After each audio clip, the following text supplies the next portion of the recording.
தீயை மூட்டுகிறாய் தீஞ்சுவையே. சுவை 26. டிஐஜி சைலேஷ்குமாரின் தலைமையில் முக்கிய காவல்துறை அதிகாரிகள் கலந்து கொள்ளும் அந்த ரகசிய கூட்டம் நடு இரவில் ஒரு தனி இடத்தில் ஏற்பாடு செய்யப்பட்டிருந்தது. 15 அதிகாரிகள் மட்டுமே அதில் கலந்து கொண்டனர். போதை கும்பல் பற்றிய தீவிர கலந்துரையாடல் என்பதால் ராணாவும் அவனுக்கு கீழ் பணிபுரியும் அதிகாரிகளும் மட்டுமே அங்கு கூடியிருந்தனர். Pratap, what about your move? Case எந்த லெவலில் மூவ் ஆன் ஆயிட்டு இருக்கு? நிமிர்வாய் சாய்ந்து அமர்ந்து கொண்டவர் பக்கவாட்டில் தனது எதிரில் அமர்ந்திருந்தவனிடம் திரும்பினார்.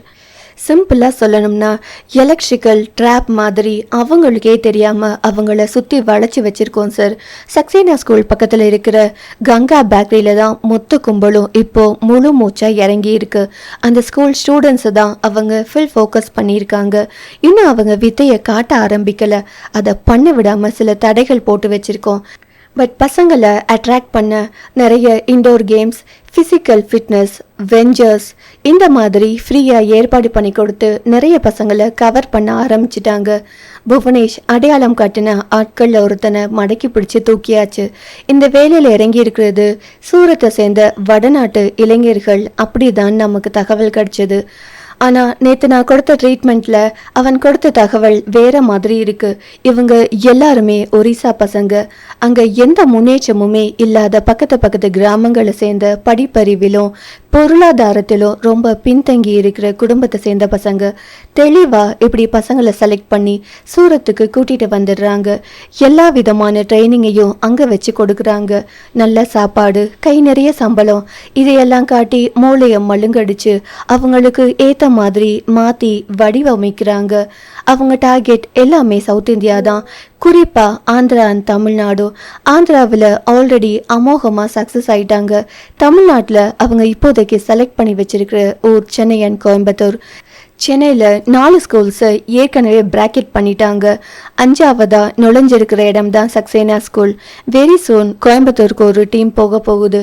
எல்லா இடங்களிலேயும் பேக்கரி மூலமாக கவர் பண்ணுறதால இப்போ வரைக்கும் ரொம்ப ஃப்ரீயாக ஈஸியாக எந்த குழப்பமும் இல்லாமல் சக்ஸஸ்ஃபுல் மாஃபியாவா உருவாகி நிற்கிறாங்க. தெளிவாக கணீர் என்று தனது விசாரணை பற்றி விலாவரியாக எடுத்துரைத்து கொண்டிருந்தான் ராணா. இவ்வளவு தூரம் பிளான் பண்ணி டீம் பிரித்து பேட்சாக பசங்களை அனுப்புகிறாங்கன்னா அதுக்கு மூளையா ஒருத்தன் செயல்படணுமே. அவனை பற்றின தகவல் ஏதாவது கிடைச்சதா? அது கிடைச்சிட்டாதான் இந்த கேஸை க்ளோஸ் ஆயிடுமே. இந்த மாதிரி பசங்களுக்கு ஒரு டீம் ஹெட் இருக்கான், அவனுக்குமே தகவல் மட்டும்தான் வருமாம். அதுபடி அவங்க செயல்படணும். இவங்க யாருமே அந்த முக்கிய தலையை பார்த்தது இல்லையாம். ஆனால் இவங்களெல்லாம் கண்ட்ரோலில் வச்சிருக்கிற ஒருத்தனுக்கு தான் அவனை பற்றி மற்ற விபரங்கள் எல்லாம் தெரியுமா. அதாவது புவனேஷை கத்தி வச்சு மிரட்டினான அவனை பிடிச்சா முக்கிய குற்றவாளியை ஈஸியாக நெருங்கிடலாம். அதுக்கான வேலையில் இறங்கிட்டீங்களா? எஸ் சார், அவனை பற்றின சில தகவல்கள் கிடைச்சிருக்கு. அவன் பேர் பிரஜன் கவர், ராஜஸ்தானை சேர்ந்தவன், 30 வயசு. ஒரு இடத்துல நிலையா இருக்க மாட்டான். எப்போ எந்த ஸ்டேட்ல இருக்கான்னு யாருக்கும் தெரியாது. இங்கே பேக்கரி ஆரம்பித்த சமயத்தில் வந்துட்டு போயிருக்கான். இன்னும் வேலையை ஆரம்பிக்காததுனால அதை ஆரம்பித்து கொடுக்க சீக்கிரம் வருவான். அவன் வர வரைக்கும் நம்ம வெயிட் பண்ணணுமா? தலையை பிடிக்கணும்னா இந்த வாழை ஆட விட்டு தான் பிடிக்கணும். இந்த கேஸை பொறுத்த வரைக்கும் நம்ம கொஞ்சம் ஸ்லிப் ஆனாலும் சம்மந்தப்பட்டவன் உஷாராயிடுவான். ஸோ எல்லா தரப்புலையும் ரொம்ப ஜாக்கிரதையாக தான் ஆளுங்களை உள்ளே இறக்கி இருக்கும். அவங்க ஆளுங்களை ஒருத்தனை தூக்கிட்டீங்க, ஆளை காணோம்னு அவங்க உஷாராக வாய்ப்பு இருக்கே. புருவம் முடிச்சிட தனது சந்தேகத்தை கேட்டார் சைலேஷ். அதெல்லாம் ஏற்கனவே பிளான் பண்ணி தான் சார் அவனை தூக்கணும். அவனை மாதிரியே உருவ அமைப்புல முகம் செதஞ்சு போன வேறொரு பாடியை அவன் தான் ஆக்சிடென்ட்ல செத்து போயிட்டாங்கிற மாதிரி மற்றவங்களை நம்ப வச்சாச்சு. பிரஜன் சீக்கிரம் சிக்கிடுவான் சார், அவனை வச்சு அந்த டானை அமுக்கிடலாம். புன்னகை இழையோட பேசியவனை நம்பிக்கையை பார்த்து தலையசைத்தார் சைலேஷ். இன்னும் சில வினாடிகள் பேசி முடித்து அனைவரும் அங்கிருந்து கிளம்பி இருக்க ராணாவின் தோளில் கை போட்டபடியே வெளியே வந்தார் சைலேஷ். இந்த கேஸ் உன்கிட்ட வந்தாதான் சரியா இருக்குன்னு முடிவு பண்ணி தான் உன் கையில ஒப்படைச்சேன் பிரதாப். நிச்சயம் நீ சக்சஸ்ஃபுல்லா முடிச்சிடுவ, எனக்கு தெரியும். கேஸ் இன்னும் தீவிரமடையும் போது நீ இன்னும் அலர்ட்டா இருக்கணும். நீ சொல்றதை வச்சு பார்த்தா இது சாதாரண போதை கும்பல் கிடையாது, பெரிய மாஃபியா தான். எனிஹவ் கேர்ஃபுல்லா டீல் பண்ணு. அக்கறையான அவரது பேச்சில் மென்மையாய் புன்னகைத்தான் ராணா. நான் உங்களோட வளர்ப்பு சார். அத்தனை வித்தையும் உங்ககிட்ட கற்றுருக்கேன். எப்போவுமே வெளிப்போட தான் இருப்பேன். That's good. அப்புறம் உன் கல்யாணம் என்னாச்சு? கேஸை காரணம் காட்டி கல்யாணத்தை தள்ளி போட்டேன்னு உன் அப்பா ரொம்ப ஃபீல் பண்ணுறாரே பிரதாப். நம்ம காலம் முழுக்க கேஸ், கிரிமினல்ஸ்னு இவங்க கூட தான் சுற்றுவோம். அதுக்காக கல்யாணம் பண்ணிக்காமல் இருக்க முடியுமா? சிரித்தபடி அவனை ஏறிட்டார். ஆக்சுவலி சார், நான் ஒரு பொண்ணை லவ் பண்ணுறேன். சங்கடமோ சங்கோஜமோ இன்றி அவன் பட்டென்று சொல்ல, வாட்? சட்டென்று நடையை நிறுத்தி அவனை ஆச்சரியமாய் பார்த்தார் சைலேஷ். ஒருவித வெக்க சிரிப்புடன் அவன் பார்த்திருக்க, ஹோ, வாட் அ மிராக்கிள்! பிரதாப்புக்கு லவ் ஃபீலா? அவர் சத்தமிட்டு சிரிக்க, ஏன் சார், என்னையெல்லாம் பார்த்தா லவ் பண்ணுறவன் மாதிரி தெரியலையா? அவரிடம் செல்லமாய் முகம் சுருக்கினான். உன்னத்தான் ஏகப்பட்ட பேர் லவ் பண்ணாங்களே. ட்ரைனிங் பீரியடில் லவ் டார்ச்சர்லேருந்து தப்பிக்க வழி சொல்லுங்கன்னு நைட்டெல்லாம் என்னை தூங்க விடாமல் தலைமாட்டிலேயே உட்காந்துருப்பியே. நல்ல நல்ல பொண்ணுங்க எல்லாம் ப்ரப்போஸ் பண்ணுறாங்க. அதில் ஒரு பொண்ணை செலக்ட் பண்ணிக்கோன்னு நானே ஒரு கட்டத்தில் அட்வைஸ் கொடுத்தேனே. அதெல்லாம் மறக்க முடியுமா பிரதாப்? என்றவர் இன்னும் சத்தமிட்டு சிரித்தார். என்ன சார் பண்றது? அப்பவெல்லாம் அந்த ஃபீலே வரலையே. அவளை பார்த்த உடனே தானே எனக்குள்ளேயோ என்னமோ பூத்த மாதிரி இருந்துச்சு என்றபடி தானும் அகலமாய் சிரித்தான். ஃபைன். யார் அந்த அதிர்ஷ்டசாலி பொண்ணு? அவ பேரு ஸ்வர்ணமுகி. சக்சேனா ஸ்கூல்ல மேக்ஸ் டீச்சரா ஒர்க் பண்றா. ஓ, கேஸ் விஷயம் அடிக்கடி அந்த ஏரியா பக்கம் போய் வந்து பூ பூத்துடுச்சோ என்றவர் உரக்க சிரித்தார். இவர்கள் இருவரும் இந்த அளவிற்கு பேசிக்கொள்வார்கள் என்றால் யாருமே நம்ப மாட்டார்கள். வேலையில் அத்தனை கண்டிப்பும் கம்பீரமும் கொண்டவர்கள். வேலையை தாண்டி அவர்களுக்குள் ஒரு தனி இணக்கம் உண்டு. ராணாவை பார்க்கும் போதெல்லாம் தன்னைத்தானே சிறுவயதில் பார்த்து கொண்டது போல உணர்ந்து கொள்வார் சைலேஷ். அவன் மேல் நிறைய பிரியம் உண்டு. அவருக்கு ஒரே மகன். இதே சென்னையில் மிக பிரபலமான கை தேர்ந்த மருத்துவன். தனக்கு ஒரு மகள் இருந்திருந்தால் ராணாவிற்கு தான் மனம் முடித்து வைத்திருப்பேன் என்று தன் குடும்பத்திடமும் ராணா குடும்பத்திடமும் பல முறை கூறியிருக்கிறார். அந்த அளவிற்கு அவன் மேல் உரிமையும் ஒட்டுதலும் அதிகம். இல்லை சார், ஒரு கோர விபத்து தான் அவளை முதலா எனக்கு அடையாளம் காட்டுச்சு என்றவன் அனைத்தையும் கூறி முடித்தான். ஹோ பிடி. இன்ட்ரெஸ்டிங் லவ் ஸ்டோரி தான் பிரதாப். அப்புறம் என்ன, வீட்டில் சொல்லி கல்யாணத்துக்கு ஏற்பாடு பண்ண வேண்டியதானே? அப்பா அம்மா கிட்ட பேச கூச்சமா இருக்கா? நான் வேணா வந்து பேசட்டுமா? அவன் முதுகில் செல்லமாய் தட்டினார். இல்லை சார், அது எனக்கு பிரச்சனை இல்லை. ஆனால் முக்கிய தான் இப்போ உடனே கல்யாணம் வேணாம்னு சொல்கிறா. கொஞ்ச நாள் போகட்டும்னு நினைக்கிறா. அண்டு எனக்கும் கூட இன்னும் கொஞ்ச நாள் லவ் பண்ணிட்டு அப்புறம் கல்யாணம் பண்ணிக்கலான்னு தான் தோணுது. இவ்வளவு டைட் ஒர்க்கில் ஒரு ஓரமாக அந்த லவ் ஃபீல் ரொம்ப ரிலாக்ஸிங்காக எனர்ஜெட்டிக்காக இருக்குது சார் என்று உதட்டை கடித்து சிரிக்க அவன் முதுகில் ஓங்கி அடித்தவர், யூ ஆர் ரைட் மேன். இந்த விஷயத்தில் கூட நீ என்ன மாதிரி தான். கீதாவை 3 வருஷம் லவ் பண்ணி அதுக்கப்புறம் தானே கல்யாணம் பண்ணின. என்னோட காதல் காலங்களை ஞாபகப்படுத்திட்டே பிரதாப் என்றவர் உதட்டை வளைக்க இருவருமே சத்தமிட்டு சிரித்தனர். டியூஷன் முடித்து பிள்ளைகளை அனுப்பி வைத்த சோஃபாவில் சிறிது நேரம் ஆஸ்வாசமாய் சாய்ந்து அமர்ந்தாள் முக்கி. கண்மூடி அமர்ந்திருந்தவள் வாசலில் கேட்ட கார் சத்தத்தில் வேகமாய் திரும்பினாள்.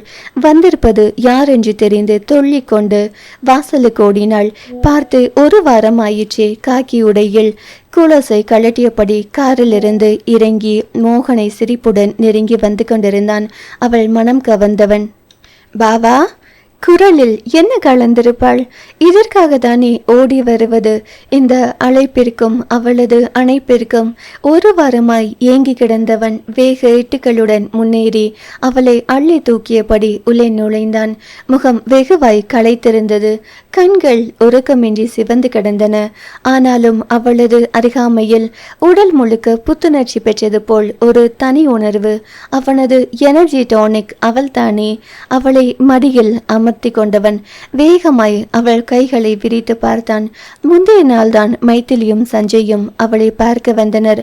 நெடுநேரம் மூவரும் அரட்டை அடித்து கிளம்பும் முன் தானே மருதாணி பறித்து அரைத்து அவள் கைகளுக்கு வைத்துவிட்டு சென்றிருந்தாள் மைத்திலி.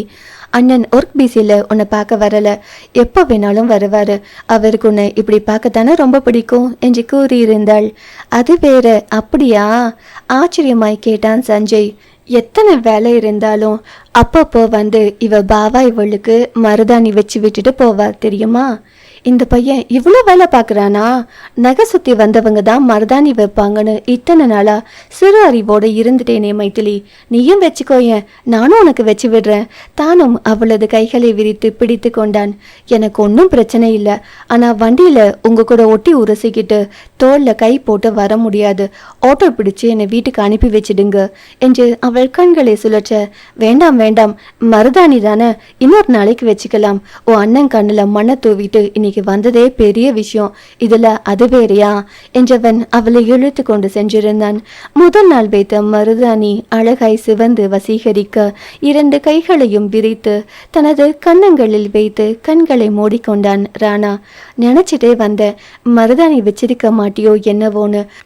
அப்படி ஒரு வேலை வைக்கலனா இன்னைக்கு வச்சு விட்டு போற பிளான்ல இருந்தேன் என்றவன் சோர்வாய் அவளை பார்த்து சிரித்தான். என்ன பாவா, இவ்வளோ டயர்டா இருக்கீங்க, தூங்குறதே இல்லையா? கவலையாய் அவன் கண்ணம் வருடினாள். 1 வாரம் ஆச்சுடி நல்லா தூங்கி, தலையெல்லாம் ரொம்ப பாரமா இருக்கு என்றவன் நெற்றியோடு புருவத்தை ஏற்றி தலையை இங்கும் அங்கும் திருப்பி கொள்ள, முதல்ல சூடா காப்பி குடிங்க, என் காப்பி சாப்பிட்டா உங்களுக்கு எனர்ஜி வந்துடும் என்றவள் காப்பி தயாரிக்க சென்றுவிட சோஃபாவிலேயே கண்மூடி படுத்து கொண்டான். அவள் காப்பி தயாரித்து வருவதற்குள் தன்னையும் மீறி உறங்கியிருந்தான். அருகே வந்தவள் அவன் அயற்சியுடன் உறங்குவதை பார்த்து எழுப்ப மனமின்றி அவன் அருகிலேயே தரையில் அமர்ந்து மெல்ல அவன் தலையை வருட தொடங்கினாள். ஆசையாய் அவன் முகத்தை பார்த்தபடியே அமர்ந்திருந்தாள். பார்க்க பார்க்க அவன் அழகு முகம் தெவிட்டவில்லை. என்னவன், எனக்கே எனக்கானவன், என் உயிரானவன், எனக்காக என்ன வேண்டுமானாலும் செய்யக்கூடியவன், எனக்கு அனைத்துமானவன். நினைக்க நினைக்க நெஞ்சம் பரவசமாய் பொங்கி வழிந்தது. குனிந்து மிக மென்மையாய் அவன் நெற்றியில் இதழொற்றி எடுத்தாள். அவன் உயரத்திற்கு சோஃபா அநியாயத்திற்கு பற்றாக்குறையாய் போய்விட கால்களை சுருட்டி மடக்கி படுக்க முடியாமல் சிறிது நேரத்திலேயே விழிப்பு ஏற்பட்டு போனது. கண்களை திறந்தவுடன் அழகான வட்ட மதிமுகம் அவனை பார்த்து பிரகாசமாய் சிரிக்க அவளை பிடரியோடு இழுத்து தோளில் முகத்தை அழுத்தி கொண்டான். அவளது வாசம் உறக்கத்தை தாண்டி கிறக்கத்தை கொடுக்க, முக்கி பேபி என்றவன் அங்கேயே சிறிது நேரம் இளைப்பாரி பின் எழுந்து அமர்ந்தான். ரொம்ப நேரம் தூங்கிட்டேனா என்றபடி கை கடிகாரத்தை திருப்பி பார்க்க, என்ன ஒரு 20 நிமிஷம் தூங்கியிருப்பீங்க, அவ்வளவுதான். காப்பி ஆடை கட்டி ஆறி போச்சு, வேற காப்பி போட்டு எடுத்துட்டு வரேன் என்றபடி மீண்டும் சமையலறைக்குள் அவள் நுழைய அவளை துரத்தி கொண்டே பின்னால் சென்றவன் வாஷ் பேஷனில் முகம் கழுவி அவள் புடவை முந்தானையில் முகம் துடைத்து பின்னிலிருந்து அவளை கட்டி கொண்டான். அவளிடம் அவன் எடுத்துக்கொள்ளும் ஒவ்வொரு உரிமையையும் தனக்குள் ரசித்து பூரித்து போவாள் முகி. தன் தாயின் மடியில் படுத்து கொஞ்சி கொலைவான்றானா, அதுதான் அவரிடம் அவன் அதிகமாக எடுத்துக்கொள்ளும் உரிமை. அதுவே அவனுக்கான பிரத்யோக உரிமையாக இதுவரை நினைத்து கொண்டிருந்தான். இங்கு தன்னவளிடம் எடுத்துக்கொள்ளும் அனைத்து உரிமைகளும் இதயமும் மூளையும் இணைந்து சேர்ந்து கொடுக்கும் இன்பமான கட்டளைகள். அவள் தயாரித்து கொடுத்த காப்பியை கண்மூடி ரசித்து பருகி முடித்தவன். வித்தக்காரி, இந்த ஒத்த காப்பிக்கே என் மொத்த சொத்தையும் எழுதி வைக்கலாம். செல்லமாய் பல்லை கடித்து அவள் முன்னால் போட்டிருந்த பின்னலை வலிக்காமல் பிடித்து இழுத்து அவளை தன் நெஞ்சில் சாய்த்து கொண்டான். அவளை மென்மையாய் அணைத்தபடி நின்றவனின் கண்கள் எதேச்சியாய் அடுப்பு மேடையில் இருந்த அந்த கவரில் படிய வேகமாய் விலகி அதனை கையில் எடுத்தான். கங்கா பேக்கரி என்று பச்சை வண்ணத்தில் மினுமினுத்த எழுத்துக்களுடன் இருந்த கவரை அதிர்ச்சியுடன் பார்த்தவன் அதனை வேகமாய் பிரிக்க உள்ளே கேக் இருந்தது. இதை எப்படி வாங்கின? பதைப்புடன் கேட்டான். இன்னைக்கு தான் பாவா, எனக்கு ப்ளம் கேக் ரொம்ப பிடிக்கும், அங்கே கேக் ஐட்டம்ஸ் நல்லா இருக்குன்னு டீச்சர் சொன்னாங்க, அதான் இன்னைக்கு வாங்கிட்டு வந்தேன். ஏன் பாவா என்றாள். அவன் முகமாற்றத்தை ஆராய்ந்தபடியே, உனக்கு பேக்கரி ஐட்டம்ஸ் ரொம்ப பிடிக்குமா? எல்லாமே சாப்பிட மாட்டேன், சிப்ஸ் ப்ளம் கேக் இது மட்டும் பிடிக்கும். இனிமே உனக்கு என்ன வேணும்னாலோ எனக்கு ஃபோன் பண்ணு, நான் உனக்கு வாங்கிட்டு வந்து தரேன். அந்த பேக்கரிக்கு நீ போக வேண்டாம், உங்களோட வேலை பார்க்குறவங்களையும் அங்கே எதுவும் வாங்க வேண்டாம்னு சொல்லு. அவன் முகத்தில் தெரிந்த பதட்டம் அவளை குழப்பமுறை செய்தது. ஏன் பாவா? வேண்டானா விற்றே முகி, அங்கே நிறைய ஆர்டிஃபிஷியல் ஃப்ளேவர்ஸ் ப்ரிசர்வேட்டிவ்ஸ் இதெல்லாம் அதிகமாக ஆட் பண்ணுறதா கேள்விப்பட்டேன். ஹெல்த் டிபார்ட்மெண்ட்லேருந்து வார்னிங் கொடுத்துட்டு போயிருக்காங்க, அங்கே வாங்க வேணாம்னா விற்று என்றான் வார்த்தைகளுக்கு அழுத்தம் கூட்டி. சரி, அவள் சொல்லவே அந்த கேக்கை தூக்கி குப்பை கூடையில் போட்டிருந்தான். உனக்கு ப்ளம் கேக் தானே வேணும், நாளைக்கே உன் வீடு தேடி வரும், சரியா? அந்த பேக்கரி பக்கம் இனிமே நீ போகக்கூடாது சொன்னவன் அவளை தன்னோடு அணைத்து கொண்டான். கசகசன்னு யார்கிட்டையும் எதுவும் சொல்ல வேண்டாம். அந்த கேக் சாப்பிட்டு எனக்கு உடம்புக்கு ஒத்துக்கல, நீங்களும் கேர்ஃபுல்லா இருங்கன்னு மட்டும் சொல்லிடு, வேறு ஒன்றும் இஷ்யூஸ் ஆக்க வேணாம் என்றான் கூடுதலாய். ஏதாவது இஷ்யூ இருக்கா பாவா? தலை நிமிர்ந்து அவன் முகம் பார்த்து கேட்டாள். அதான் சொன்னேனே, அந்த இஷ்யூ பத்தாதா? அவள் நெற்றியில் இதமாய் முத்தமிட்டு மீண்டும் தன்னோடு இறுக்கி அணைத்து கொண்டான். எத்தனை தைரியசாலி அவன்! இன்னும் அந்த பேக்கரியில் போதைப் பொருள் குளறுபடி ஆரம்பிக்கவில்லை என்று நுணுக்கமாய் ஆராய்ந்து வைத்திருக்கிறான் தான். இருந்தாலும் தன் கண்ணையை ஏமாற்றி அங்கு தவறு நடக்க தொடங்கியிருந்தாள். அந்த தவறில் தன்னவள் சிக்கிக் கொண்டாள். நினைக்கும் போதே நெஞ்சம் நடுங்கியது. அதன் பிரதிபலிப்புதான் அவனை மீறிய இந்த பதட்டம். அஞ்சாத யானையை கூட சிறு எறும்பு காதில் நுழைந்தாள்.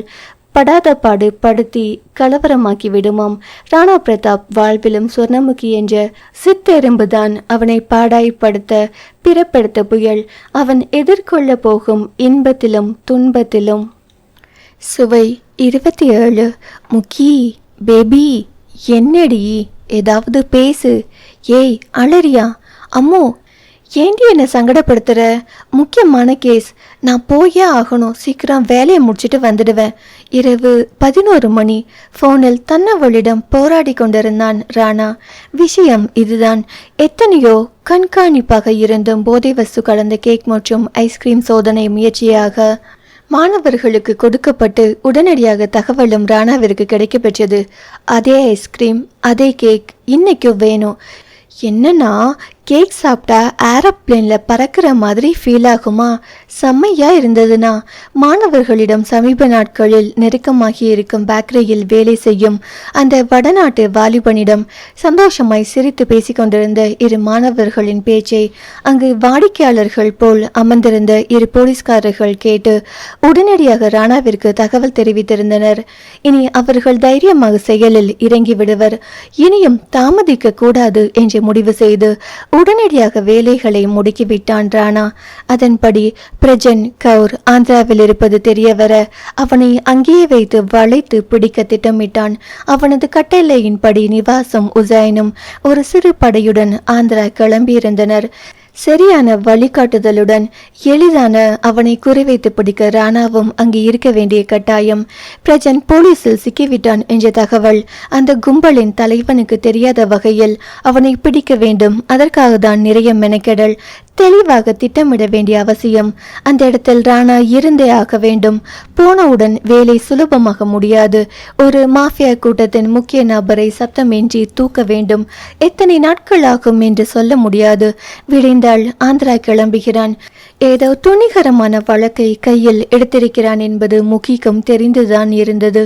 சமீப நாட்களாக அவனது அலைச்சலும் முகத்தில் தெரியும் ஒருவித இறுக்கமும் யோசனையுடன் சுழலும் விழிகளும் கைபேசியின் வாயிலாக கொடுத்து கொண்டிருக்கும் கட்டளைகளும் அவளுக்கு ஒருவித கலக்கத்தை ஏற்படுத்தி இருந்தது. பாவா, ஏதாவது ரொம்ப கிரிட்டிக்கலான கேஸை கையில் எடுத்திருக்கீங்களா?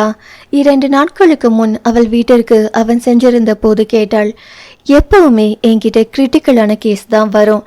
அவன் சாதாரணமாக சிரித்தபடி கூற, சேசிங், ஷூட்டிங் இந்த மாதிரி எல்லாம் இருக்குமா?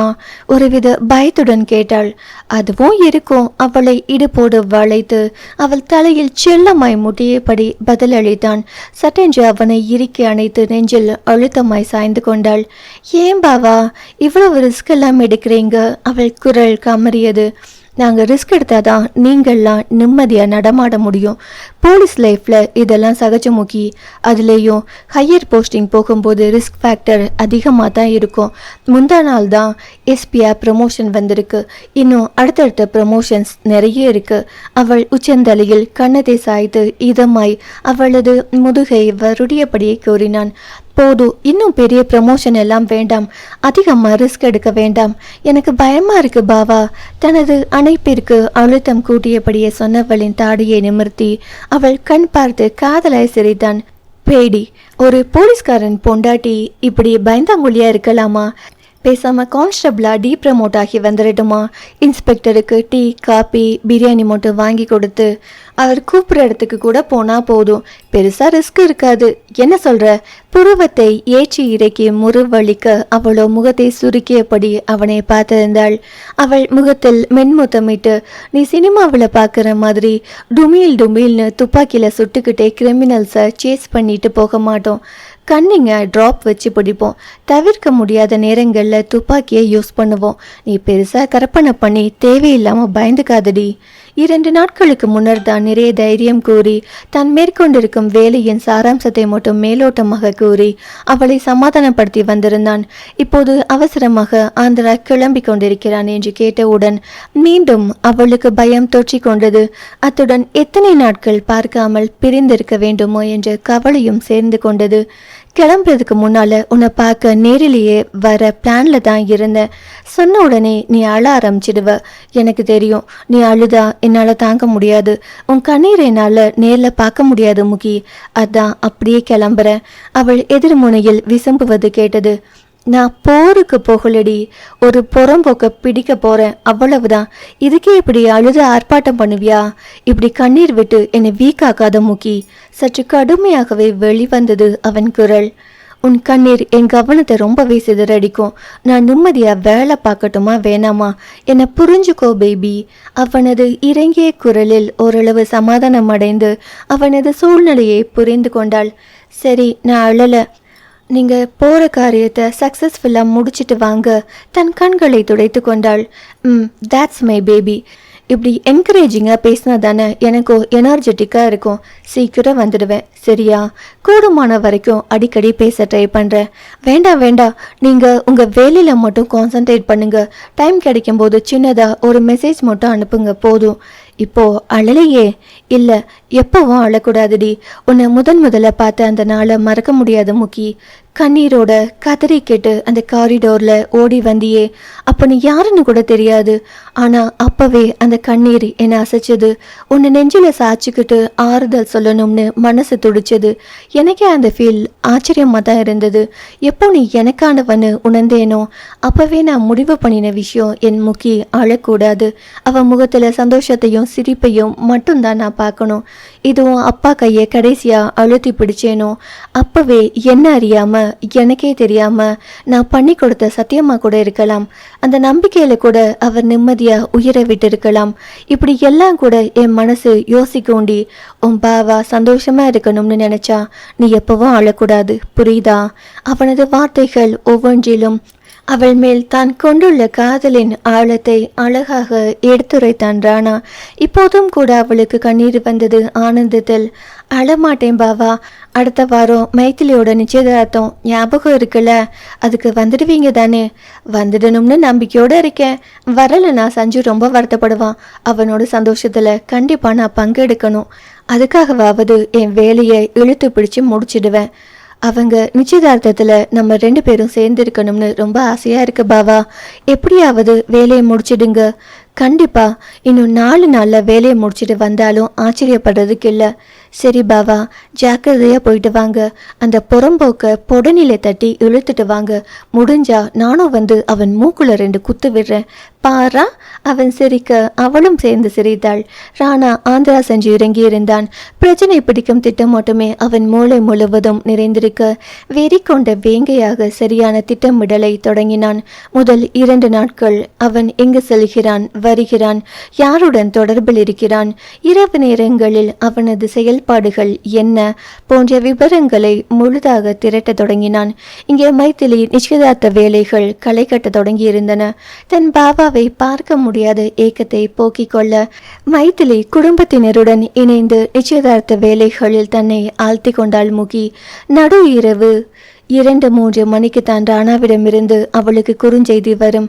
அதிலேயே அவனது வேலையின் அழுத்தம் அவளுக்கு புரிந்து போகும்.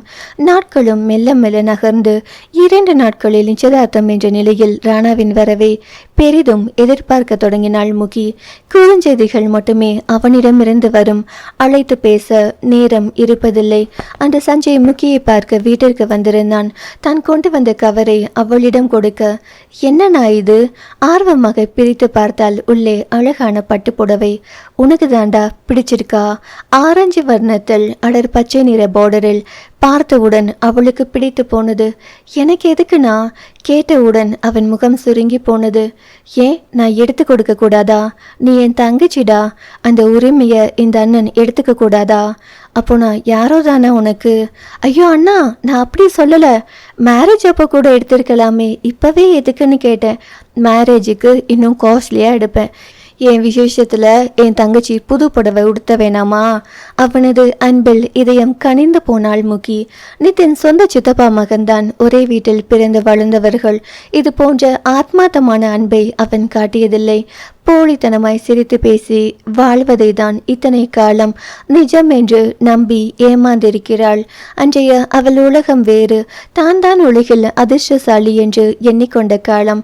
பெற்ற தாய் தந்தையரை இழந்த பின்பு அவர்களை தாண்டி மற்ற உறவுகள் போலியானவை என்பதை உணர்ந்து சுக்குநூறாக உடைந்து கிடந்தவள், திக்கற்ற இருட்டில் விழுந்து கிடந்தவளை வெளிச்ச புள்ளியாய் வந்து வாரி தன்னுள் போட்டுக்கொண்டு தானும் திகட்டாமல் அன்பு செய்து தன்னை சேர்ந்த மூலமாகவும் உண்மையான அன்பை உணர வைத்துள்ளான் அவளது இதயத்தை ஆள்பவன். அப்போ என் பாபாவுக்கு அவள் உரிமையாய் கேட்க அவனுக்கு இல்லாமலா? எப்பவுமே ட்ரெஸ் எடுக்க 2 பேரும் தான் போவோம். இப்போ அவன் டேஸ்ட்டுக்கு நான் எடுத்துட்டேன் என்று அதனையும் எடுத்து காட்டினான். வளர் நீல நிற ஜீன், மெரு நிற பிளேன் ஷர்ட், பட்டென்று அவள் மணக்கண்கள் அவனை அந்த உடையில் பொருத்தி பார்த்தன. அழகு பாவா என்று தனக்குள் முணுமுணுத்து கொண்டாள். பாவா கிட்ட பேசுனீங்களாண்ணா? காலையில் அவனே கூப்பிட்டான். 95% வந்துடுவேன்னு சொன்னான். அப்போ 5% வாய்ப்பு இல்லையானா? கவலையாய் கேட்டாள். வந்துடுவான், எனக்கு நம்பிக்கை இருக்கு. எத்தனை பேர் இருந்தாலும் அவன் என் கூட நிற்கணும், அதுதான் எனக்கு திருப்தி தரும்னு அவனுக்கும் தெரியும். அதே நேரம் அவனோட சூழ்நிலையும் எனக்கு புரியுது. இப்படி ஒரு நெருக்கடியான சூழ்நிலை வரும்னு தெரிஞ்சிருந்தா அவனுக்கு தகுந்த மாதிரி தேதியை மாற்றி வச்சிருப்பேன். பார்க்கலாம், நீயும் நானும் அவனை ரொம்ப மிஸ் பண்ணுவோன்னு அவனுக்கு தெரியும். அதுக்காகவே இன்னும் ஃபோர்ஸா இறங்கி வேலையை முடிச்சுட்டு வந்துடுவான், நம்பிக்கையாய் கூறினான் சஞ்சய். அனைவருக்கும் ஏதுவாக ஞாயிற்றுக்கிழமை தான் நிச்சயதார்த்தம் ஏற்பாடு செய்யப்பட்டிருந்தது. முதல் நாளே மைத்திலியின் வீட்டுக்கு சென்றிருந்தாள் முகி. அழகு நிலையத்திலிருந்து வந்த பெண் மைத்திலிக்கு மெஹந்தி போட்டு கொண்டிருக்க அடுத்தபடியாக சௌமியாவும் தயாராக இருந்தாள். சொன்னா, உனக்கும் கோன் போட சொல்லியிருக்கு, நீயும் போட்டுக்கோடா என்றார் அம்பிகா. நான் வீட்டில இருந்து மருதாணி பறித்து எடுத்துட்டு வந்திருக்கேன் ஆண்டி, எனக்கு இதுதான் பிடிக்கும் என்று கூறி மறுத்து விட்டாள். முதல் நாள் தான் மருதாணி வைக்க மறந்துடாத என்று நடு இரவு 2 மணிக்கு அவனிடமிருந்து குறுஞ்செய்தி வந்திருந்தது. அவனுக்கு இந்த செயற்கை மருதாணி பிடிக்காது. அடர் ஆரஞ்சு நிறத்தில் மிளரும் இயற்கை மருதாணியில் சிவந்த அவள் கரங்களை தான் வருடி பார்த்து மகிழ்வான். ஒவ்வொரு விரலாக விரித்து முத்தமிடுவான். தன் கண்ணங்களில் அழுத்தி கண்மூடி ரசிப்பான். அதை நினைக்கும் போது குறுகுறுவென உடல் முழுக்க சிலிர்த்தது. தன் மருதாணி கைகளை முத்தமிட அவன் வந்துவிட வேண்டும் என்று மனம் ஆசை கொண்டது. அன்றைய இரவு வந்துவிடுவான், தனக்கு எப்படியும் உடனடியாக அழைத்து விடுவான் என்று இரவெல்லாம் தூங்காது போனையே வெறித்து கொண்டு படுத்திருந்தாள். வேலை முடிஞ்சதா, வந்துடுவீங்களா? மாலை அவனுக்கு அனுப்பியிருந்த செய்தி நடு இரவு ஆகியும் இதுவரை பார்க்கப்படவில்லை. இதோ விடிந்தும் விட்டது. அனைவரும் மண்டபத்திற்கு கிளம்பியாயிற்று. போனை எடுத்து பார்த்தாள், இன்னும் செய்தி வாசிக்கப்பட்டிருக்கவில்லை. லாஸ்ட் சீன் என்ற இடத்தில் அவளுக்கு கடைசியாக செய்தி அனுப்பிய அந்த நேரம் தான் காணப்பட்டது. பாவா மெசேஜ் கூட பார்க்கல. அந்த நாய் இன்னும் சிக்கலையா? வேற ஏதாவது பிரச்சனையா? அப்ப இன்னும் கிளம்பி வரலையா? தனக்குள் நிறைய கேள்விகள். ஏனோ எதிலும் லயிக்க முடியவில்லை. அவள் முகவாட்டத்தை மைத்திலி கண்டு கொண்டாள். சஞ்சு அண்ணாவுக்கு கால் பண்ணி பார்த்தாராம், நாட் ரீச்சபிள்னு வருதாம். எனக்கும் கஷ்டமாக தாண்டி இருக்கு, என்ன பண்ணுறது? அவரோட வேலையை பற்றி தான் நமக்கு தெரியுமே. நீ முகத்தை உம்முன்னு வச்சுக்கிட்டா எனக்கும் மூட் அவுட் ஆகிடும். எனக்காக சிரித்து சந்தோஷமாக இருடி. அவள் தாடையை பிடித்து கொஞ்சி சமாதானம் செய்து தன்னுடன் அழைத்து சென்றாள் மைத்திலி. அனைவரும் மண்டபம் வந்து சேர்ந்தனர். வித்யா, கேசவன் இருவரும் முன்னதாகவே வந்திருந்து சுந்தரேசனுடன் இணைந்து மற்ற வேலைகளை பார்க்க தொடங்கி இருந்தனர். ராணாவின் முகசாயலை ஒத்த ஒரு பெண் வித்யாவின் அருகில் அமர்ந்திருந்தாள். அருகில் ஒரு ஆணும் இருவர் மடியிலும் 2 குழந்தைகளும் அமர்ந்திருந்தனர். பார்த்த மாத்திரத்தில் அவள் ராணாவின் தங்கை ராஷ்மிகா என்பதை தெளிவாக தெரிந்து கொண்டாள் முகி. முகியை பார்த்தவுடன் ஆசையாக ஓடி வந்து அவளது கரத்தை பற்றி கொண்டார் வித்யா. ராஷ்மிகாவிடம் மைதிலியின் தோழியாக அறிமுகப்படுத்தினாள். என்னாச்சுங்க, அண்ணன் ஃபோன் எடுத்தாரா இல்லையா? தன் கணவன் ஜெயந்திடம் திரும்பி அவள் கேட்க, இப்போ வரைக்கும் நாட் ரீச்சபிள்னு தான் வருது. வரதுக்கு சான்ஸ் ரொம்ப கம்மி. உதட்டை பிதிக்கியவனை அருகில் இருந்த முகி வேதனையாய் பார்த்தாள். நேரம் நெருங்கி இருக்க சஞ்சய் மைதிலி இருவரும் மேடையில் அமர்த்தப்பட்டனர். மைதிலியின் அருகில் நின்றிருந்த முகியை சங்கடமாய் பார்த்தான் சஞ்சய். அவனுக்குமே முழுமை பெறாத ஒரு உணர்வு. நேரம் நல்லா இருக்கு, மோதிரத்தை போடுங்க என்று சந்திரன் சொல்ல சரியாக சஞ்சயின் அலைபேசி அலற எடுத்து காதில் வைத்தவன் என்ன என்று அதிர்ந்து சத்தமிட்டபடி எழுந்து நின்றான். சுவை 26. என்ன என்று அதிர்ந்தபடி சஞ்சய் எழுந்து நிற்க அவனது அதிர்ச்சியிலும் தடுமாற்றமான முகபாவத்திலும் அனைவரும் அவனையே புரியாமல் பார்த்தனர். தனது நெற்றியை அழுந்த தேய்த்தபடி நின்றவன் எதிர்முனையில் என்ன செய்தி வந்ததோ முகியின் முகத்தை அழுத்தமாய் ஒரு பார்வை பார்த்து மேடையில் இருந்து இறங்கி வேகமாய் வாசலை நோக்கி ஓடினான். அவனது நடவடிக்கையில் பயந்து போனவள் தன்னிச்சையாக தானும் அவன் பின்னே ஓடினாள். மற்றவர்களும் கலவரம் வாசலையே வெறித்திருந்தனர். நடுங்கும் இதயத்தில் கை வைத்தபடி என்னாச்சுன்னா என் பதட்டமா ஓடி வந்தீங்க பாவா மேற்கொண்டு பேச்சு எழாமல் தொண்டை அடைத்து கொள்ள கண்ணீர் தயார் நிலையில் முட்டி வந்து நிற்க நடுக்கத்துடன் சஞ்சயின் முகம் பார்க்க அவன் ஒரு விரலை நீட்டி சுட்டி காட்டிய திசையில் கண்களை பதட்டமாய் திருப்பினாள். அங்கு சற்று தள்ளி இருந்த ஒரு காரின் மேல் கைகள் இரண்டையும் மார்புக்கு குறுக்கே கட்டியபடி மந்தகாச புன்னகையுடன் நின்றிருந்தான் ராணா. இதயம் எகிரி குதிக்க தலைக்கால் புரியாத மகிழ்ச்சியில் பாவா என்று சத்தமிட்டபடி புயலாய் ஓடி சென்று அவனை இறுக தழுவி கொண்டாள் முகி. உதடு துடிக்க கதறி அழுதவளை வேகமாய் நிமித்தியவன் பேபி ஏய் அதான் வந்துட்டேனே, என்னடி இது? அவன் செல்லமாய் சொல்ல அவன் மார்பில் பட்டு பட்டு என்று அடித்தவள் தன்னை மறந்த நிலையில் அவன் நெஞ்சில் அழுத்தமாய் முத்தமிட்டாள். பேபி அம்மு என்னாச்சுடா? அவன் குலைவாய் கேட்க, டே சண்டாளா, வந்ததுதான் வந்து தொலைஞ்ச, நேரா மண்டபத்துக்குள்ள வரதுக்கு என்ன கேடு? எதுக்குடா போன்ல அப்படி சொன்ன? தன் பங்குக்கு அவன் முதுகில் 2 அடி போட்டான் சஞ்சய். இதற்குள் வீட்டினர் அனைவரும் வேகமாய் வெளியில் வர அவசரமாய் விலகி நின்ற முகி தன் கண்களையும் வேகமாய் துடைத்து கொண்டாள். ராணா என்று ஆளாளுக்கு அழைத்தவர்கள் என்னவோ ஏதோன்னு எல்லாரும் பயந்துட்டோம், என்ன பண்றீங்க இங்க என்றபடியே ராணாவை சூழ்ந்து கொண்டனர். மாப்பிள்ள எல்லாரும் இங்க நின்று என்ன பண்றது? நல்ல நேரத்துல மோதிரம் மாத்த வேணாமா? முதல்ல எல்லாரும் உள்ள வாங்க என்ற சந்திரனின் குரலில் அனைவரும் உள்ளே சொல்ல, உனக்கு அதிகபட்சம் 10 நிமிஷம் டைம், இந்த ட்ரெஸ்ஸை போட்டுட்டு மேடைக்கு வர என்று சஞ்சய் காரில் இருந்த கவரை எடுத்து அவன் கையில் கொடுத்து, இருடி உன்னை அப்புறமா வச்சுக்கிறேன் என்று பல்லை கடித்தபடி உள்ளே நுழைந்திருந்தான். மடமடவென்று ராணாவும் தயாராகி மேடைக்கு வர சஞ்சயும் மைதிலியும் மோதிரம் மாற்றி தங்கள் பந்தத்தை உறுதிப்படுத்தி கொண்டனர். முக்கியோ ராணாவை முறைத்தபடியே நிற்க, என்னடி என்பது போல் அவனும் புருவம் உயர்த்தினான். எல்லாம் சரி, எதுக்கு அப்படி அதிர்ச்சியா இருந்துச்சு நின்னீங்க? எதுக்கு பதட்டமா வெளியே ஓடுனீங்க? நீங்க பண்ணினதை பார்த்துதான் நாங்க எல்லாரும் ரொம்ப பயந்து போயிட்டோம். மைதிலி தான் சஞ்சயிடம் கேட்டிருந்தாள். பின்ன மைதிலி கையில மோதிரத்தை போட்டேனா அவ உனக்கு போட விரல் இருக்காதுன்னு போன்ல மிரட்டினானா என்ன செய்ய முடியும் என்றவன் பதிலில் என்ன என்று விழி விரித்தனர் அனைவரும். எதுக்கு வாசலுக்கு அந்த ஓட்டம் ஓடுனீங்க? நான் இல்லாம நிச்சயதார்த்தம் நடத்துறியாடா நாய? நான் உனக்கு முக்கியமே இல்லையில. அப்போ நான் அப்படியே திரும்ப போறேன்னு சொன்னா ஓடாம என்ன செய்ய முடியும்? அப்பாவியாய் அவன் பதிலுரைக்க அனைவரின் முறைப்பையும் சம்பாதித்து கொண்டான் ராணா. கண்களை சுழற்றி தன் பின்னங்கழுத்தை தேய்த்தபடி, இதுக்கெல்லாம் நாங்க பயந்துடுவோமா என்று தோரணையாய் நின்றவன் முக்கியை பார்க்க அவள் விழிகளில் இருந்து வெளிப்பட்ட நெருப்பு அம்புகள் அவனை தாக்க கண்களை சுருக்கி, அப்படி பார்க்காதடி என்று கெஞ்சலாய் தலையாட்டினான். அவளிடம் மட்டுமே தோற்கும் அந்த டானாக்காரன். என்ன ராணா இது? ஒரு நல்லது நடக்கும்போது இப்படிதான் எல்லாரையும் பயமுறுத்துறதா? என்ன விளையாட்டுத்தனம் இது? தன்னிடம் கோபித்து கொண்ட அன்னையின் தோளில் கை போட்டு கொண்டான். நான் வாங்கிட்டு வந்த மோதிரத்தை தான் அவங்க 2 பேரும் போட்டுக்கணும்னு நினைச்சேன். அதுக்காக தான் இவனை ஓடி வர வச்சேன். அவன் கண் சிமிட்டி சிரிக்க அப்போதுதான் அனைவரும் அவர்களது மோதிரத்தை கவனித்தனர். ராணா வாங்கி வந்திருந்த மோதிரங்கள் தான் அவர்களின் கையில் மின்னிக் கொண்டிருந்தன. மா, சஞ்சு எனக்கு எவ்வளோ ஸ்பெஷல்னு உங்களுக்கு தெரியும்ல. அவனோட இந்த சந்தோஷம் என் அன்பளிப்போட ஆரம்பிக்கணும்னு நினைச்சேன். அவன் எனக்கு பயந்து ஓடி வந்தான்னு நினைச்சிங்களா? நான் வந்துட்டேங்கிற சந்தோஷத்துல தான் ஓடி வந்தா இந்த நாயி என்றவன் சஞ்சயின் முதுகில் அடித்தான். அவர்களுக்குள் இருக்கும் நட்பின் ஆழம் அங்குள்ள அனைவருக்கும் புரிய மகிழ்ச்சியாய் சிரித்து கொண்டனர். நான் கலவரமானது ஒரு பிரச்சனை இல்லடா, உன் ஆளுதான் ரொம்பவே கலங்கி போச்சு. இன்னும் கூட மிளகாயம் முழுங்கின மாதிரி தான் உன்னை பார்க்குது பாரு. ராணாவின் காதுக்குள் மெல்ல கிசுகிசுத்தான் சஞ்சய். ஆமாண்டா, முறைச்சிக்கிட்டே இருக்கா, சிரிக்கவே மாட்டேங்கிறா. இவளை கரெக்ட் பண்ண ஒரு ஐடியா கொடுறா மச்சான். ராஜாராணி படத்தில் ஆர்யா சந்தானத்திடம் கேட்பது போல் கடைக்கண்ணால் தன்னவளை அளந்தபடியே கேட்டான் ராணா. யாருக்கு? உனக்கு?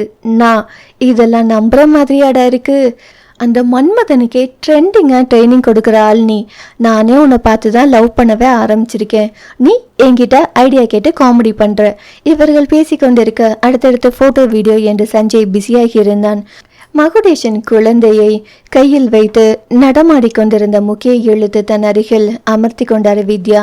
ராஷ்மிகாவும் அவளுடன் சிநேகமாய் சிரித்தபடி ஏதோ பேசிக்கொண்டிருக்க தன் குடும்பத்தினருடன் தன்னவளின் இணக்கத்தை தள்ளி நின்று பார்த்து ரசித்து கொண்டான் ராணா. குழந்தை பசிக்கு அழ அவனை சௌமியாவிடம் ஒப்படைத்தவள் தன் தங்கை குழந்தைகளுடன் சற்று தள்ளி அமர்ந்து விளையாடி கொண்டிருந்த ராணாவை திரும்பி பார்த்தாள்.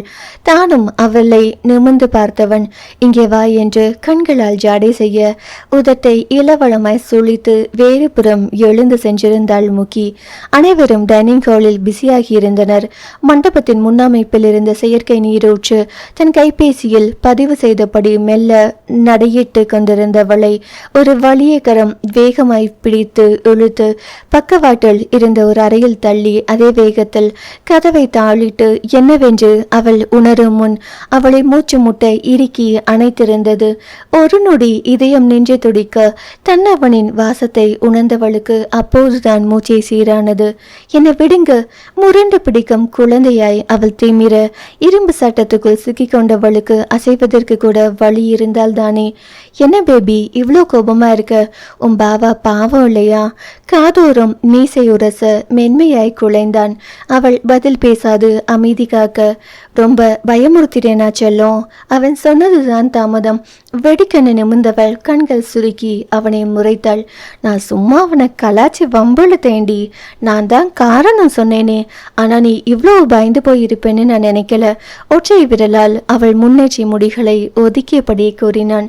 பயப்படாம என்ன பண்ண முடியும்? முந்தா நாள் கடைசியா வந்த மெசேஜ் நான் அனுப்புனதை பார்க்கவும் இல்லை, பதிலும் இல்லை. ஃபோன் பண்ணினாலும் சுவிட்ச் ஆஃப். நீங்க என்ன சூழ்நிலையில இருக்கீங்களோ, என்ன பிரச்சனையோ இப்படியே யோசிச்சு ராத்திரி போறா நான் தூங்கவே இல்லை. சஞ்சு அண்ணா ஃபங்க்ஷனுக்கே உங்களால் வர முடியலனா சுச்சுவேஷன் ரொம்ப கிரிட்டிக்கல்னு மனசெல்லாம் தடக்குன்னு எதுலையும் என்னால் கான்சன்ட்ரேட் பண்ண முடியலை. பத்தாததுக்கு அண்ணா கொடுத்தாரு பாருங்க ஒரு எக்ஸ்பிரஷன். பா, செத்தே போயிட்டேன். அந்த ஒரு நிமிஷத்துல என் மூச்சே நின்றுடுச்சு பாவா.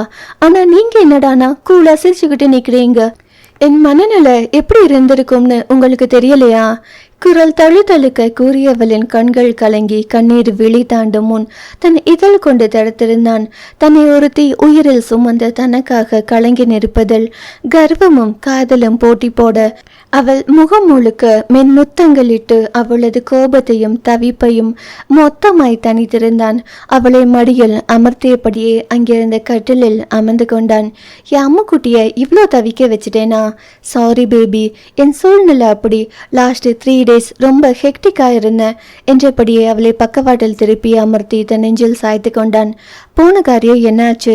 தலையை நிமிர்த்தி அவன் தாடையை உரசியபடி கேட்டாள். 1 வாரம் உயிரை கொடுத்து வேலை செஞ்சு வெட்டியா திரும்பி வந்துடுவேனா? அந்த கவுரை கவுத்து போட்டு தூக்கியாச்சு. எல்லாருமே ஃபோனை சுவிட்ச் ஆஃபில் தான் வச்சுருந்தோம். நேற்று நைட்டு தான் அவனை தூக்க முடிஞ்சது. அள்ளிக்கிட்டு வந்து சேஃபாக ஒரு இடத்துல அடைச்சி வச்சிருக்கேன். ட்ரீட்மெண்ட் இனிமே தான் ஸ்டார்ட் பண்ணணும். குனிந்து அவள் நெற்றியில் மெல்ல இதழ் உரசியபடியே கூறியவன், மூக்குல 2 குத்து விடுறேன்னு சொன்ன. வெறியா? ஃபர்ஸ்ட் ட்ரீட்மெண்ட்டை நீயே ஆரம்பிச்சு வைப்பியாம். மெல்ல அவள் நெற்றியில் முட்டியபடியே கேட்க, ஐயோ நான் வரலப்பா, எனக்கு பயமா இருக்கு. வேகமாக தன் தோலை குலுக்கி கொண்டாள். சிரித்தபடியே உதரம் அடித்து அவள் மூக்கை கடித்து விடுவித்தவன், வெளியே போய் சொல்லிடாதடி, நான் எஸ்பி ராணா பொண்டாட்டின்னு செல்லமாய் பல்லை கடித்து கூறியவன் அவள் பட்டு விரல்களை விரித்து பார்த்தான். பளீரென மருதாணி சிவப்பு கண்களை பறிக்க ரசனையாய் சிரித்து கொண்டவன் 2 கைகளையும் ஒன்றாய் இணைத்து அழுத்தமாய் 2 முத்தங்களிட்டான். இந்த முத்தங்களை எதிர்பார்த்துதானே ஆசையாய் மருதாணி வைத்து கொண்டாள். வழக்கம் போல் அவள் கைகளை எடுத்து தன் கன்னங்களில் பதித்து அழுத்தி கண்மூடி கொண்டான். பாவா, அவள் ஏதோ சொல்ல வர, I am relaxing baby, calm down for a while என்றவன் அதே நிலையில் அமர்ந்து கொண்டான். அவனது மொத்த அழுப்பையும் அலைச்சலையும் அவளது அருகாமையிலும் ஸ்பரிசத்திலும் போக்கிக் கொண்டிருந்தான். பாவா, எல்லாரும் இங்கதான் இருக்காங்க. நம்மளை காணோன்னு தேடுவாங்க. யாராவது நம்மளை பார்த்துட்டு போறாங்க, போகலாமா? கண்களை திறவாமல் மோன நிலையில் எங்கோ சஞ்சரித்து கொண்டிருந்தான். பாவா, என்னடி சலிப்பாய் கண் திறந்தான். போலாம். தூக்கம் வருது பேபி, நல்ல தூக்கமே இல்லை. எனக்கு மடியில் படுக்கணும். குழந்தை போல முகத்தை சுருக்கினான். அதுக்காக இங்கே என்ன பண்ண முடியும்? வீட்டுக்கு வாங்க, நல்லா தூங்கி எழுந்திரிச்சு போவீங்களாம். சரி, இப்போ நான் முன்னாடி போகிறேன், கொஞ்சம் நேரம் கழிச்சு நீங்கள் வாங்க. அவன் மடியில் இருந்து இறங்கி நகர முற்பட்டவளை கையை பிடித்து இழுத்தான். 1 வாரம் ஆச்சு. சிம்பிளா சின்னதா ஒரு கிஸ் கூட கிடையாதா? கெஞ்சிலும் ஏக்கமுமாய் கேட்டபடியே எழுந்து நின்றான். சிரித்தபடியே அவன் கன்னங்கள் 2லும் முத்தமிட, இங்கு ஒன்று கொடு என்பது போல் உதட்டை குவித்து காட்ட அவள் ஏய் என்று முறைக்க, லைட்டா ஒரு சின்ன கிஸ் மட்டும் மெல்லிய குரலில் கேட்டான். அவளை தன் உயரத்திற்கு இன்னும் கீழே இழுத்து அவன் தடித்த உதடுகளில் மென்மையாய் இதழுரச, இரும்பை இழுத்து கொண்ட காந்தம் போல் அவள் இதழ்களை மொத்தமாய் தன் இதழ்களுக்குள் பூட்டிக் கொண்டான் கள்வன். இருவரும் கண்மூடி இதழ் சுவையில் துளைத்திருக்க நொடிகள் நிமிடங்களாய் நீடித்து கொண்டிருந்தது. தனி உலகில் தங்களை மீறி சஞ்சரித்து கொண்டிருந்தவர்களை எல்லை மீறல் செய்ய விடாது கைபேசி காப்பாற்றியது. மெல்ல இதழ் விளக்கியவன் கிறங்கிய கண்களுடன் சிவந்திருந்த அவளது அதரங்களை சில நொடிகள் ஆராய்ந்து மீண்டும் அழுத்தமாய் ஒரு முத்திரையை பதித்து சஞ்சயின் அழைப்பை ஏற்றான். எங்கடா காணா போனீங்க 2 பேரும்? சோறு தின்னீங்களா இல்லையா? மண்டபத்தை காலி பண்றதுக்கு முன்னாடி வந்து சேருடா மச்சான். எல்லாரும் இங்க வலை போட்டு தேடிட்டு இருக்காங்க. நீ இம்னு சொல்லு. எங்களுக்கு வாங்கி வச்ச ஒரு செட் மோதிரம் அப்படியே தான் இருக்கு. இப்பவே உங்க நிச்சயதார்த்தத்தையும் முடிச்சிடலாம். அப்புறமா ஹனிமூன் கொண்டாடிக்கங்கடா. ஐயப்பா, வைத்தறிச்சல் படாதடா வீணா போனவன. அதான் பாதி கல்யாணம் முடிஞ்சிருச்சுல, நீயும் பாதி ஹனிமூன் கொண்டாடிக்க. யார் வேண்டாம்னு சொன்னா? ஈரமாகி இருந்த தன் இதழ்களை துடைத்து கொண்டு தலையையும் ஒரு கையால் கோதி சரி செய்தபடி முக்கியின் இதழையும் அழுத்தமாய் துடைத்தான். அது என்னடா பாதி ஹனிமூன்? புது ட்ரெண்டிங்கா இருக்கு. எல்லாம் இருக்கும், ஆனால் எதுவும் முழுசாக இருக்காது. எல்லாம் கிடைக்கும், ஆனால் எதுவும் முழுசாக கிடைக்காது. அது ஒரு மாதிரி டிஃப்ரெண்ட் ஃபீலாக இருக்கும். சபா, முடியலடா, எனக்கே ஒரு மாதிரி தாண்டா இருக்குது. சரி சரி, வந்து சேரு. ராஷ்மி வீட்டுக்கு கிளம்புறாளாம், உன்னை பார்க்கணுன்னு சொன்னான். சஞ்சய் ஃபோனை வைத்து விட, நம்ம இன்னும் சாப்பிடலடி, ஓவராக ஸ்வீட் சாப்பிட்டேன். காரமாக ஏதாவது சாப்பிடணும். நீயும் டைனிங் ஹால் போ. ராஷ்மியை பார்த்துட்டு எல்லாரையும் அனுப்பி வச்சுட்டு வரேன். நம்ம 2 பேரும் சேர்ந்து வீட்டுக்கு போகலாம். இன்னைக்கு ஃபுல்லாக உன் கூட இருந்து ரிலாக்ஸ் பண்ணணும். உன் மடியில் படுத்து தூங்கணும். அப்போ தான் நாளைக்கு ஃபுல் எனர்ஜியோடு போய் அந்த எச்சக்கல்லையை ஏறி ஏறி மிதிக்க முடியும் என்றவன் கதவை திறந்து சுற்றுமுற்றும் ஒரு பார்வையை பார்த்து தலையை கோதியபடி தோரணையாக அங்கிருந்து சென்றிருந்தான். கண்ணாடி முன்னின்று தன்னைத்தானே சரி செய்து கொண்டவள் தன்னவனை நினைத்து சிரித்தபடியே தானும் வெளியேறினாள். ஆ, வெறியுடன் சத்தமிட்டு கத்தினான். அந்த இருட்டு அறையில் கை கால்கள் சங்கிலியால் பிணைக்கப்பட்டு தொங்கிய நிலையில் இருந்த பிரஜன் கவுர். சுவை 29. சவுக்கு மரங்கள் அடர்ந்திருந்த ஆட்கள் நடமாட்டமற்ற அந்த சாலையில் புகுந்து குறுக்கு சாலையில் நுழைந்து இன்னும் சிறிது தூரம் பயணித்து மண் சாலையில் திரும்பி ஒருவித பயத்தை ஏற்படுத்தும் அந்த தனி வீட்டின் முன் வந்து நின்றது. ராணாவின் ஜீப் தன் கூலசை கலட்டியபடி அலட்சியமாய் இறங்கி பளபளக்கும் ஷூக்கள் சத்தமிட ப்ளூ ஜீன் சிவப்பு டிஷர்ட் அணிந்து கம்பீரமாய் நடந்து உள்ளே சென்றான். நிவாஸ் ஹுசைன் இருவரும் வணக்கத்துடன் அவனை எதிர்கொண்டனர். வாயை திறந்தானா? பேண்ட் பாக்கெட்டில் கைவிட்டபடி தோரணையாய் நடந்து வந்தவனின் இருபுறமும் இருவரும் பின்தொடர்ந்தனர். தண்ணி குடிக்க கூட வாயை திறக்க மாட்டேங்கிறான் சார். அசாத்திய அழுத்தம். சொன்ன நிவாஸை திரும்பி பார்த்து புன்னகைத்தவன், உடனே பேசிட்டா அவன் கெத்து என்ன ஆகிறது? நமக்கும் சுவாரஸ்யம் இருக்காதே. ட்ரீட்மெண்ட் இல்லாம டிசீஸ் குணமாகுமா? கேட்டபடியே அந்த குறிப்பிட்ட அறைக்குள் நுழைய மற்ற இருவரும் உடன் நுழைந்தனர். ஒரு காலை நீட்டி ஒரு காலை மடக்கி அதன் மேல் கையை வைத்தபடி சுவற்றோடு சாய்ந்து அமர்ந்திருந்தான் பிரஜன். அரவம் கேட்டு கண்களை மட்டும் நிமிர்த்தினான். நல்ல வாட்ட சாட்டமான தேகம், ராஜஸ்தானி நிறம், தோலை தாண்டி முதுகில் வழிந்திருந்த கருகரு கேசமும் ட்ரிம் செய்யப்பட்ட தாடியுமாயிருந்தவன் தனது பெரிய கண்களால் ராணாவை அளந்தான். சிவப்பேறியிருந்த அந்த விழிகளில் கோபத்தின் சாயல் முழுமையாய் வீற்றிருந்தது. சற்று தள்ளியிருந்த நாற்காலியை உசன் இழுத்து போட கால் மேல் கால் போட்டபடி அமர்த்தலாய் அமர்ந்தான் ராணா. வெற்றி புன்னகை உதட்டில் மிளிர கண்களை கூர்மையாக்கி எதிரில் இருந்தவனை பார்வையிட அவனும் சிமிட்டாத பார்வையை தான் இவன் மேல் பதித்திருந்தான். அப்புறம் பிரஜன், நைட்டெல்லாம் சரியா தூங்கல போல, கண்ணெல்லாம் இப்படி செவந்து கிடக்கு. சுத்திலும் நிறைய மரம் இருக்கே, நல்ல காத்து வந்திருக்குமே, கொசு கடியில தூக்கம் வரலையோ? நக்கலாய் கேட்டவனை இன்னும் அழுத்தமாய் பார்த்தான். தண்ணி குடிக்க கூட வாயை திறக்க மாட்டேங்கிறியாம், என்ன மௌன போராட்டமா? புருவத்தை ஏற்றி இறக்கி கேட்டவனை தாடையிருக்க பற்களை கடித்து கொண்டு பார்த்திருந்தான். பிஸ்னஸை மாசா கொண்டு போயிட்டு இருக்கீங்க போல. தமிழ்நாடு, ஆந்திரா, அடுத்து கேரளாவுக்கும் ஒரு டீம் தயாரா இருக்கான். நாட்டை அழிக்கிறதுல எவ்வளவு தீவிரம் காட்டுறீங்கடா. உங்களோட ஹார்ட் ஒர்க்கை பார்த்து சிலிர்த்து போயிருக்கு போலீஸ் டிபார்ட்மெண்ட் என்றவன் தோலை குலுக்கி ஆச்சரியத்தை வெளிப்படுத்துவது போல் பாவனை செய்தான். அதை வெறி கொண்ட பார்வை அவனிடம். என்ன நிவாஸ், இவன் என்ன இவ்வளோ காதலா பார்க்கறான்? பேச வச்சிடலாமா? பக்கவாட்டில் திரும்பி கேட்க அவன் புன்னகையை பதிலாய் தந்தான். என்னோட ட்ரீட்மெண்ட்ல ஊமையே பேச வச்சிருக்கேன். நீ வாய மூடி உட்காந்துருந்தா உண்மையை வாங்காம விட்டுருவேனா?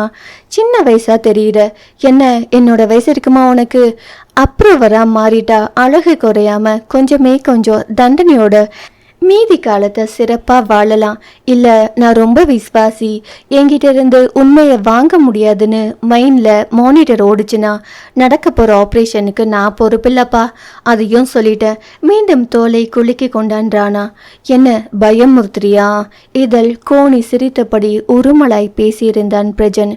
சார் பேசிட்டார் நிவாஸ், குட் மூவ். சத்தம் வராமல் கைத்தட்டி கொண்டான்.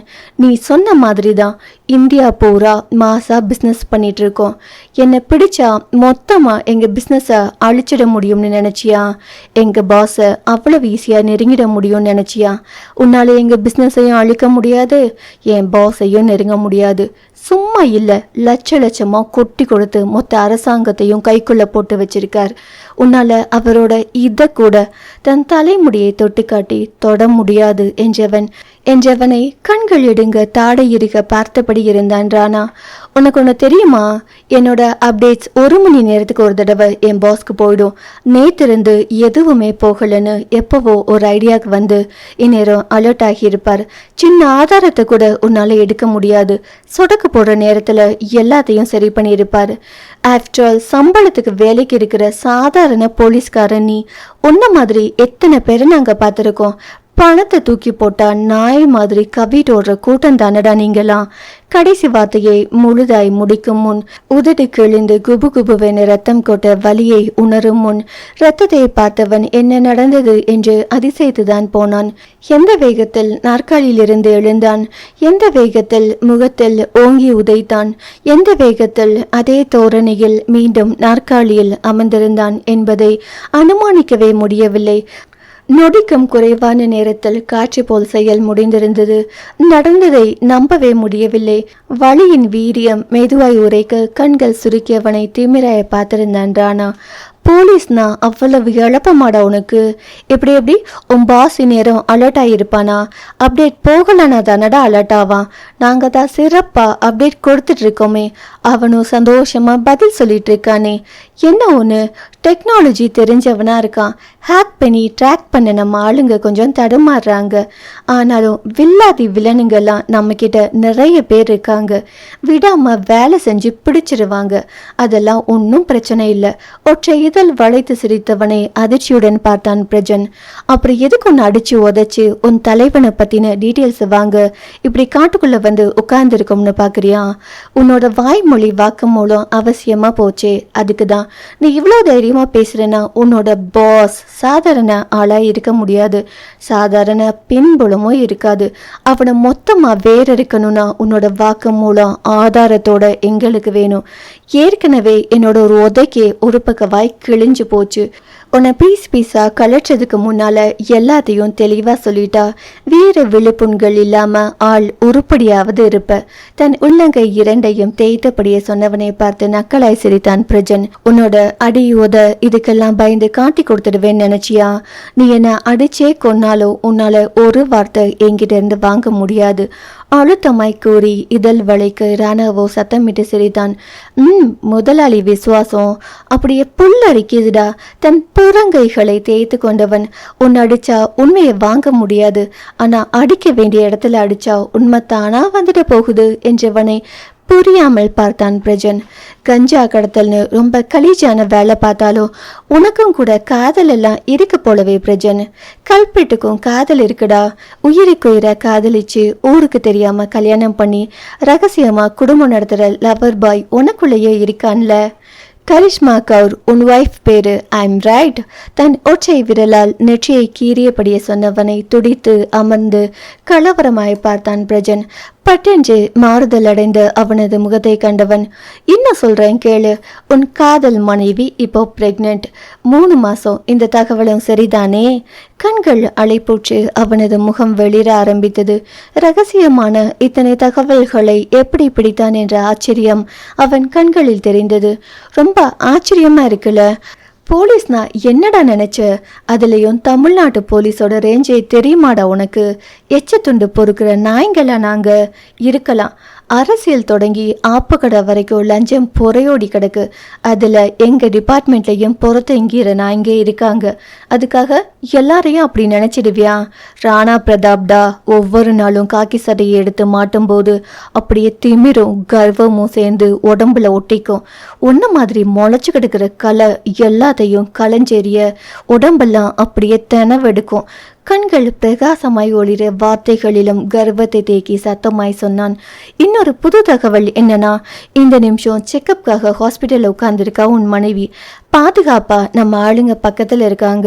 நீ பேசுறத வச்சுதான் அந்த பொண்ணை பாதுகாப்பா வீட்டில் கொண்டு போய் விட போறாங்களா இல்லை பாதுகாப்பா என் கஸ்டடிக்கு கொண்டு வர போறாங்களான்னு தெரிய போகுது. கூலாய் சொன்னான். டேய் டேய், நீ நீ நீ நீ பொய் சொல்ற. நான் நான் நம்ப மாட்டேன். தடுமாற்றத்துடன் வேகமாய் தலையாட்டினான் பிரஜன். என்ன பிரஜு, நான் சொன்ன மற்ற டீட்டெயில்ஸ் உண்மை தானே? அப்போ இது மட்டும் எப்படி பொய்யா இருக்கும்? உன் பொண்டாட்டிய லைவா பார்க்குறியா என்றவன் உசைனிடம் தலையசைக்க தன் போனை எடுத்து ஏதோ பிளே செய்தவன் பிரஜன் முகத்தின் முன் நீட்டினான். அதில் ஒரு மருத்துவமனையில் வரிசையான நாற்காலிகளில் ஒன்றில் கரிஷ்மா அமர்ந்திருக்க அவளுக்கு பின்னால் திடகாத்திரமாய் 2 ஆண்கள் அமர்ந்திருப்பது தெரிந்தது. பின்னால் ஹல்க் மாதிரி 2 பேர் உட்கார்ந்திருக்காங்கல்ல, அவங்க தான் என் ஆளுங்க. இதழ் வளைத்து சிரித்தவனை வெறியுடன் நிமிர்ந்து பார்த்தவன், பெரிய தப்பு பண்ற ராணா பிரதாப், அவளை விட்டு அவகிட்ட நெருங்காதடா. பல்லை கடித்து சத்தமிட்டு கத்தினான். டென்ஷன் ஆகாத பிரஜு, அப்பா ஆக பிறக்க போற குழந்தைய சந்தோஷமா தூக்கி கொஞ்ச வேண்டாமா? லேட் பண்ணாம மொத்த வாக்குமூலத்தையும் கொடுத்துட்டேனா செக்கப் முடிஞ்சு சேஃபா உன் மனைவி வீட்டுக்கு போயிடுவா. இல்லனா என்று நிறுத்தி அவனை அழுத்தமாய் பார்க்க ஆ என்று சத்தமிட்டபடி தரையில் ஓங்கி ஓங்கி குத்தினான் பிரஜன். சரியாக சைலேஷிடமிருந்து ராணாவிற்கு அழைப்பு வந்தது. நிவாஸ் உசான் இருவரிடமும் திரும்பி பேசுவான், கிளியரா ரெக்கார்ட் பண்ணுங்க என்றபடியே அழைப்பை ஏற்றி காதில் வைத்தபடி வெளியே வந்தான். என்னாச்சு பிரதாப்? இன்னும் கொஞ்ச நேரத்துல அத்தனை டீட்டெயில்ஸும் கொடுத்துருவான் சார். இதுல பெரிய பெரிய தலைகளோட பேரெல்லாம் வெளியே வர வாய்ப்பு இருக்கு. இவ்வளவு உல்லாசமாக ஒரு மாஃபியா கேங் நடமாடிக்கிட்டு இருக்குன்னா பெரிய பின்புலம் இருக்கணும். அத்தனை உண்மையோ இன்னும் கொஞ்ச நேரத்துல வெளியே வந்துடும். அழைப்பு மணி விடாமல் ஒழித்து கொண்டிருக்க குளித்து முடித்து புடவை கட்டி கொண்டிருந்த முக்கி வேக வேகமாய் புடவை கட்டி ஈரத்தலையை டவலால் தட்டியபடியே வேகமாய் சென்று கதவை திறந்தாள். எதிரில் வசிய சிரிப்புடன் அவள் பாவா பாவா ஆசையாய் அழைத்தவனின் குரலில் உடல் ஒரு முறை சிலிர்த்து அடங்கியது. பனியில் நனைந்து நிற்கும் புத்தம்புது ரோஜா போல் மின்னிக் கொண்டிருந்தவளை கண்களை அகலமாக்கி ஆசையாய் பார்த்தான். தலைமுடியிலிருந்து வெளிவந்த ஷாம்பு வாசம், உடலிலிருந்து வெளிவந்த சந்தன சோப்பின் வாசம் உடன் அவளுக்கே உரித்தான ஆளை கொள்ளும் அவளது வாசம் அனைத்தும் கலந்து அவனை கிரங்கடிக்க உச்சி முதல் பாதம் வரை உரித்து விழுங்கின அவன் கண்கள். பட்டு ரோஜா வண்ணத்தில் மெல்லிய காட்டன் புடவை அவளது அழகை இன்னும் கூட்டியிருக்க அரைக்குறை ஈரத்துடன் ஒரு பக்கமாக முன்னே வழிந்து விழுந்து வயிற்றை உரசி கொண்டிருந்த கச்சை கார்குழலும் இன்னும் கூடுதலாய் அவளை அழகாக்கி அவனை போதை கொள்ள செய்தன. மங்கிய மாலை நேரத்து பகல் அவனின் உறுத்தாத வெளிச்சத்தில் பூரண சந்திரனாய் மின்னினாள் அவள். என்னடி இந்த நேரத்துல குளிச்சுட்டு வந்து என் கண்ணை கட்டி போடுற என்றவன் அவளை உரசியபடியே தோளில் கை போட்டு உள்ளே நுழைந்தான். இன்னைக்கு தான் டைம் கிடைச்சது. வீடெல்லாம் கொஞ்சம் கிளீன் பண்ணினேன். ரொம்ப கசகசன்னு இருந்தது. அதான் ஒரு குளியல் போட்டேன். தன் ஒரு கையால் மொத்த கூந்தலையும் நகர்த்தி பின்னே போட்டாள். அவளை நோக்கி மெல்ல தலையை மட்டும் சற்று நகர்த்தி கண்மூடிய மூச்சு இழுத்தவன், கலவையான வாசம், மனசு கண்ணா பின்னான்னு குதிக்குதே என்றபடியே அவளை இடையோடு பிடித்து இழுத்து தன் முன்னே நிறுத்தி அவள் கழுத்து வளைவில் தலை சாய்த்து கண்மூடி கொண்டான். 3 நாளா மெசேஜ் கூட வரல. மறுபடியும் பிஸி ஆயிட்டீங்களா பாவா? இப்பெல்லாம் உங்களை நான் ரொம்ப மிஸ் பண்றேன். அவனது பிடரி முடியை கோதியபடியே ஆச்சாமையுடன் பேசியவளின் கழுத்தில் அழுத்தமாய் முத்தமிட்டவன், நானும் தாண்டி உன்னை ரொம்ப ரொம்ப மிஸ் பண்றேன். கேஸ் கிட்டத்தட்ட கிளைமேக்ஸுக்கு வந்துருச்சு. சீக்கிரமா ஃபைலை க்ளோஸ் பண்ணி தூக்கி போட்டுட்டு என் முக்கி கூட நிறைய டைம் ஸ்பெண்ட் பண்ண போறேன். குட்டி குட்டி முத்தங்களுடன் அவள் கண்ணம் வழியே முன்னேறி நெற்றியில் வந்து நின்றான். அப்படிதான் சொல்லுவீங்க, அப்புறம் அடுத்த கேஸ் ரெடியா இருக்கும். உதட்டை வளைத்து சலித்து கொண்டவளின் இதழ்களை ஆராய்ந்தபடியே, என்ன பண்றது, நாட்டுல அத்தனை அக்கிரமம் நடக்குது. காலம் பூரா நாங்க கிரிமினல்ஸ் கூட தானே முட்டிக்கிட்டு அலையணும் என்றவனின் பெருவிரல் அவளது சிவந்த அதரங்களை மென்மையாய் வருடியது. ரிலாக்ஸ் பண்ணிக்க முடியாதா பாவா? சங்கடமாய் கேட்டாள். அதுக்காக தானே அம்மா வந்திருக்கேன். ரொம்ப ஸ்ட்ரெஸ்ஸாக இருக்கு பேபி, மென் குரலில் சொன்னவன் அவள் கன்னத்தில் தன் இதழால் மெல்ல இழைந்தான். காப்பி எடுத்துட்டு வரேன் பாவா. அவனை விலக்கி அவள் நகர அவள் கைப்பிடித்து இழுத்து இறுக்கி அணைத்து கொண்டான். முக்கி பேபி, தாபம் வலியும் குரலுடன் அவள் முகம் முழுக்க முத்தமிட தொடங்க இருவருக்குமான கட்டுப்பாடுகள் அங்கு மெல்ல தொலைய தொடங்கின. சுவை 30. மென்மையான முகத்தில் படர தொடங்கிய முத்தம் வன்மையாய் மாறி கழுத்தில் இறங்க இச்சிச் என்ற சத்தத்தில் தாபம் ஊற்றெடுத்து கிறங்கி நின்றனர் ராணாவும் முக்கியும். அவன் முத்தங்களை முழு மனதாய் ஏற்று அவனை தன் கழுத்தோடு இறுக்கி அழுத்தி கொண்டாள் முக்கி. இலைப்பாறுதல் வேண்டி சுற்றி சுற்றி இடைவிடாத முத்தங்கள் தொடர மோகத்தால் துடித்து நடுங்கும் அவளது செவ்விதழ்களின் நடுக்கம் குறைக்க தன் இதழ் போர்வையை கொண்டு இறுக்கி போர்த்தி கொண்டான். பட்டென பற்றி கொண்ட மோகத்தில் இருவரும் பற்றி எறிய அவள் இதழை சுவைத்தபடியே கைகளில் ஏந்தி படுக்கை அறைக்குள் நுழைந்தவன் அவளை படுக்கையில் போட்டு வேகம் குறையாது அவள் மேல் படர்ந்தான். எதிர்ப்புகள் இன்றி இசைந்து கொடுத்தவள் அவனை கழுத்தோடு கட்டிக்கொள்ள அவன் தந்த முத்தத்திலும் உடலில் தகித்த வெப்பத்திலும் கனன்று சிவந்து போயிருந்த அவளது வசீகர வதனத்தில் மொத்தமாய் மோகம் மூளைக்கு ஏறிக்கொள்ள மெல்ல மெல்ல முன்னேற தொடங்கினான் ராணா. தன்னிலையம் மறந்து இருவரும் போதையில் மூளை வரை மயக்கமீறி அவனது விரல்களும் இதழ்களும் எல்லை மீற தொடங்க கண்மூடி அந்த மோன நிலையில் மொத்தமாய் வீழ்ந்து கிடந்தாள் பெண். புத்தியும் எண்ணமும் எங்கோ மூளையில் முடங்கிவிட உணர்வுகள் மட்டுமே ஆட்சி செய்ய மெல்ல மெல்ல அவளுக்குள் புதைய தொடங்கினான் போலீஸ்காரன். தேடல் பயணத்தின் முதல் படியை தாண்டி 2வது படியில் காலடி எடுத்து வைத்து அவளது குளிர்ந்த குளிர்ந்த வயிற்றில் வாகாக படுத்து முத்தமிட்ட அந்த தருணத்தில் பளிச்சென மூளையில் மின்னல் வெட்டியது. கண்மூடி கிடந்தவன் பட்டன கண் திறந்தான். மூளையிலிருந்து இதயத்திற்கு வேகமாய் எச்சரிக்கை மணி அடிக்கப்பட்டது. தப்பு சேரடா ராணா, சத்தமாய் அலறியது மனம். விழிக்கென எழுந்து அமர்ந்தான். மொத்த வேகமும் வடிந்து நொடியில் மூளை நிதானத்திற்கு வந்தது. நீ இவ்வளோ கேவலமானவனா? காரி துப்பிய மனசாட்சிக்கு பதிலளிக்கும் வலுவற்று போனவனாய் அவன் கொடுத்த போதையில் இன்னும் கூட கண்கள் திறக்காமல் மின்மயக்கத்தில் ஆடைகள் களைந்து கிடந்தவளை குற்ற உணர்ச்சியுடன் பார்த்தவன் சட்டனை எழுந்து கசங்கி கிடந்த உடையை சரி செய்து களைந்து போன கேசத்தை கோதியபடி வேகமாய் வெளியேறி சோஃபாவில் தொப்பென விழுந்தான். மனசாட்சி கொல்லாமல் கொன்றது. தவறு செய்யவில்லைதான், ஆனாலும் தவறு செய்வதற்கான அனைத்து முஸ்தீப்புகளும் நடந்தேறியதே. என் முக்கி என்னவள்தான், எனக்கானவள்தான், என் உயிரில் நிறைந்து நிற்பவள்தான், என் சுவாசத்தில் கலந்து நிற்பவள்தான். ஆனாலும் திருமணத்திற்கு முன் நான் எடுத்துக்கொள்ள நினைத்த இந்த உரிமை பாதகம் அல்லவா? எப்படி கட்டுப்பாட்டினை இழந்தேன்? அவளிடம் மட்டுமே என்னை என்னால் முழுதாக வெளிப்படுத்த முடியும். ஆனால் இது உரிமை மீறல் அல்லவா? அவள் எனக்கு கொடுத்த சுதந்திரத்தை எப்படி தவறாக பிரயோகப்படுத்த துணிந்தேன். குனிந்த தொடையில் இரு கைகளையும் ஊன்றி தலையை அழுந்த பிடித்தபடி அமர்ந்திருந்தான். தனது செயலை நினைத்து தன்னைத்தானே நொந்தவனாக வெக்கம் பிடுங்கி தென்ன கண்மூடி அமர்ந்திருந்தான். தன்னவனின் தீண்டலில் தன்னை சிறிது சிறிதாக தொலைக்க தொடங்கி கிறங்கிய நிலையில் இருந்தவள் எதுவும் தொடராது சட்டென நிலவிய அமைதியில் மெல்ல கண் திறந்து பார்த்தாள். அருகில் அவன் இல்லை. படுக்கை எங்கும் விரிந்து கிடந்த கூந்தலை அள்ளி முடிந்து கண்டபடி களைந்து கிடந்த புடவையை மீண்டும் சீராக உடுத்தி வெளியே வந்தாள். அவன் அமர்ந்திருந்த கோலத்தில் புருவம் சுருக்கியபடி அவன் எதிரில் சென்று நின்றாள்.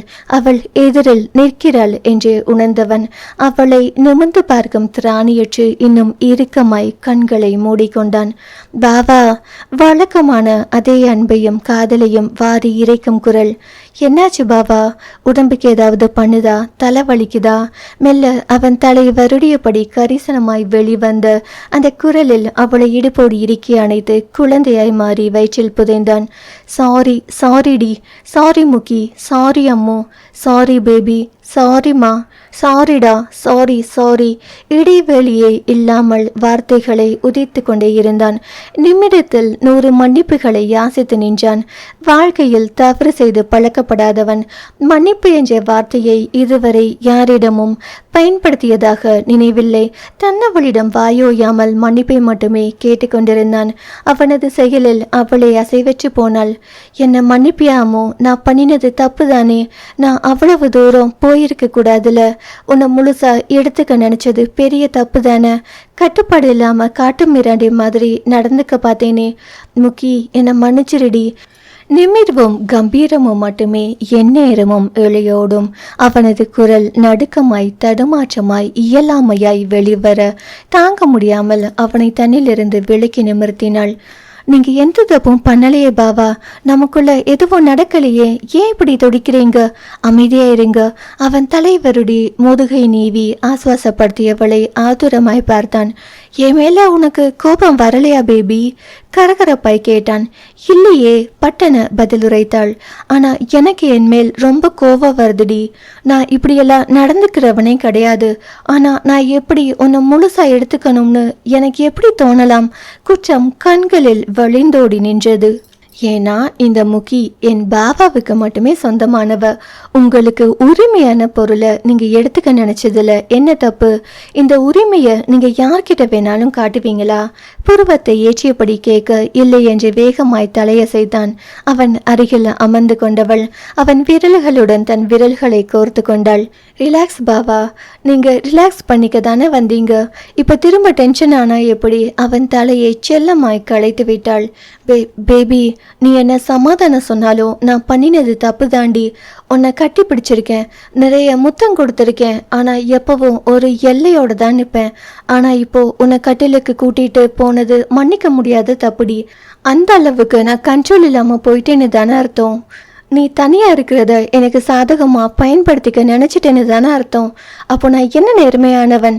உனக்கு எந்த வகையில பாதுகாப்பு கொடுக்குற இடத்துல நான் இருக்கேன்? எந்த பொண்ணையும் கண்ணை மட்டுமே பார்த்து பேசித்தான் பழக்கம். ஆனா உன்கிட்ட மட்டும்தான் கண்ணை தாண்டி கண்ட பக்கமும் என் கண்ணு மேய்ஞ்சி நிற்கும். பொண்ணுங்க கிட்ட நின்று பேசும்போது கூட அவங்க நிழல் கூட என் மேல படாத அளவுக்கு தள்ளி நின்று தான் பேசியிருக்கேன். உன்கிட்ட மட்டும்தான் இடைவெளியே இல்லாம இறுக்கி கட்டி பிடிச்சிக்கிட்டு நிற்பேன். நீ என் மூளை வரைக்கும் நிறைஞ்சிருக்க கண்ணம்மா. ஆனா அதுக்காக நான் எடுத்துக்கிட்டது அதிகப்படியான உரிமை மீறல் இல்லையா? மயங்கி கிடந்த மூளை சட்டென முழிக்காம இருந்திருந்தா இந்நேரம் நான் உன்னை முழுசா அதற்கு மேல் பேச முடியாமல் கீழுதட்டை கடித்து கண்களை அழுந்த மூடித்திருந்தான். நமக்கு கல்யாணமே முடிஞ்சிருந்தாலும் காலம் பூரா மனசு என்னை குத்தி கிழிச்சு கொல்லாம கொன்று கொமுக்கி மெலிதாக நடுங்கிய அவன் கரத்தை இன்னும் அழுத்தமாய் பற்றி கொண்டாள். உன் அப்பாவோட ஆத்மா கூட என்னை மன்னிச்சிருக்காது. அவர் உன்னை என் கையில ஒப்படைச்சிட்டு போயிருக்காராமோ. நான் உன்னை ரொம்ப பத்திரமா பார்த்துப்பேன்னு நம்பிக்கையோட என் கையை அழுத்தி பிடிச்சு என் கையில கொடுத்துட்டு போயிருக்காரு. அதே நம்பிக்கையோட தான் கண்ணை மூடினார். இப்போ ஏதாவது நடந்திருந்தா அது எவ்வளோ பெரிய நம்பிக்கை துரோகம். நான் ஏண்டி அப்படி நடந்துக்கிட்டேன்?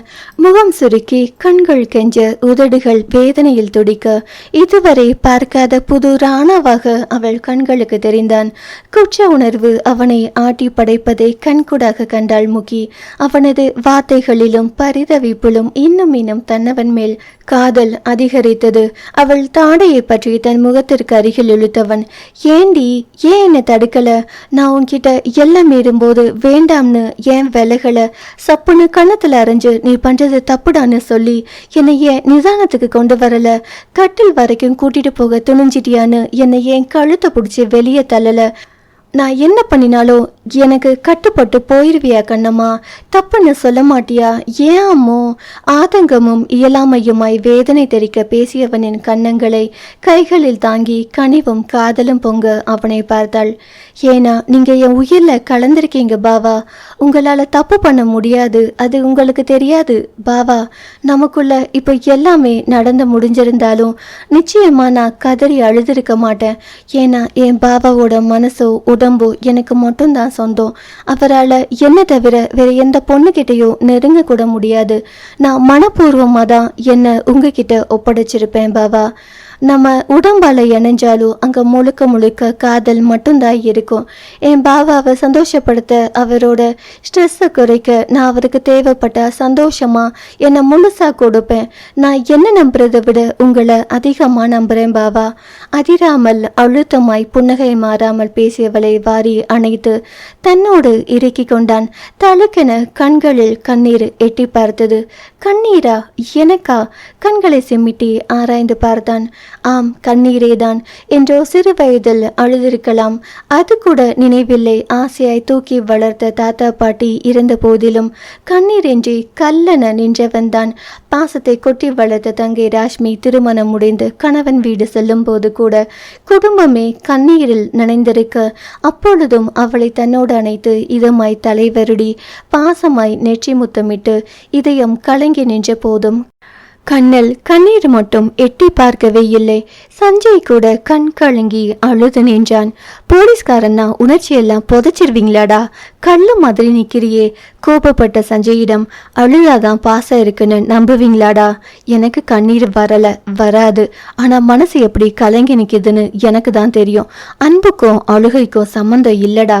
பெரிதாக வியாக்கியானம் பேசி அவன் தோளில் தட்டி சென்றான். அவன்தான் அதே ராணா பிரதாப் தான். தன்னவள் தன் மீது கொண்ட கடலளவு காதலில் மலையளவு நம்பிக்கையில் உணர்ச்சி குவியலாய் மாறி தன்னையும் மீறி முதல் முறையாய் கண்ணீர் எட்டி பார்த்தது. ஒன்று மட்டும் புரிந்து போனது. தனது ஐம்புலன்களையும் ஆட்டி படைக்கும் அனைத்து உணர்வுகளையும் சுரண்டி எழுப்பும் வித்தைக்காரி தன் உயிர்கூட்டில் நிறைந்து போன இவள்தான். இவள் மட்டும்தான் கண்ணீரை கட்டுப்படுத்தி உள்ளிழுத்து அவள் தோல் வளைவிலேயே தன்னை சமன்படுத்தி நிமிர்ந்தவன். போதும் முகி, நம்ம கல்யாணம் பண்ணிக்கலாண்டி. தள்ளி போட்டதெல்லாம் போதும். எப்போ எல்லை மீற என் மனசு துடிக்குதோ இனிமேலும் ஒரு காதலனா மட்டும் இருக்க எனக்கு தகுதி இல்லை. உன் கணவனா மாறணும். என் மனைவியா உனக்கு முழு அங்கீகாரமும் கொடுக்கணும். இந்த தனிமை உனக்கு போதும். கல்யாணம் பண்ணியும் கூட நம்ம நிறைய காதலிக்கலாம். நான் உன் மேல வச்சிருக்கிற காதல் என்னைக்கும் குறையாதுடி. இன்னும் என்னை சோதிக்காத அம்மோ. கண்கள் சுருக்கி அவள் கண்ணம் வருடினான். இன்னும் கொஞ்ச நாள் பொறுத்துக்கோங்க பாவா. பாவா. அவளும் கண்கள் சுருக்கி அவன் தாடையை பிடித்து ஆட்டினாள். அதான் ஏன்னே கேக்குறேன், நமக்கு தடை போட யாருமே இல்ல பேபி. விஷயம் தெரிஞ்சா அம்மா ரொம்ப சந்தோஷப்படுவாங்க. இயல்பாவே அவங்களுக்கு ஒன்று ரொம்ப பிடிச்சிருக்கு. சஞ்சய் கல்யாணம் கிட்ட வந்துருச்சு. அவங்க கல்யாணத்தோட நம்ம கல்யாணத்தையும் முடிச்சிடலாண்டி. உனக்கு இன்னொரு விஷயம் தெரியுமா? நம்ம மேட்டர் ராஷ்மிக்கு தெரிஞ்சு போச்சு. எப்படி? கண்கள் விரித்து ஆச்சரியமாய் கேட்டாள். சஞ்சய் நிச்சயதார்த்தத்துல பதறி அடிச்சுக்கிட்டு அவன் கூட வாசலுக்கு ஓடி வந்தியே, அப்பவே டவுட் வந்துருச்சாம். நாங்க எல்லாம் அமைதியா நின்னோம். முக்கிய மட்டும் ஏன் பதறிக்கிட்டு ஓடுனா? நீயும் அவளும் கண்ணாலேயே பேசிக்கிட்டேங்க. நீ எந்த பொண்ணையும் இப்படி பார்த்து நான் பார்த்தது இல்லையே. என்ன நடக்குது? உண்மையை சொல்லுன்னு கேட்டா. எல்லாத்தையும் சொல்லிட்டேன். ரொம்ப சந்தோஷப்பட்டா. அம்மாவுக்கு தெரிஞ்சா உடனடியா கல்யாணம் பண்ணியே ஆகணும்னு நிற்பாங்க. அதனால யாருக்கும் தெரிய வேணான்னு சொல்லிட்டேன். கொஞ்ச நாள் பொறுத்துக்கோங்க பாபா. அதான் ஏன்? காரணத்தை சொல்ல மாட்டியா? நான் தான் சொன்னேனே அம்மா அப்பாவுக்கு 1 வருஷம் ஆகணும்னு. அன்னைக்கு 6 மாசம்னு சொன்னேன், இன்னைக்கு 1 வருஷம்னு சொல்ற. நீ சொன்ன 6 மாசம் முடிய போகுது முகி. நான் சொல்றேன் பாபா, அது வரைக்கும் போருங்க. கண்களை வேறு புறம் நகர்த்தி கொண்டவளை வெடிக்கென தன்புறம் திருப்பினான். எதையோ என்கிட்ட மறைக்கிற மாதிரி தெரியுதுடி. என்ன விஷயம் சொல்லு? அவள் கண்களை ஆழ ஊடுருவி அலைப்புறும் விழிகளுடன் பதில் சொல்ல முடியாமல் திணறினாள் முகி.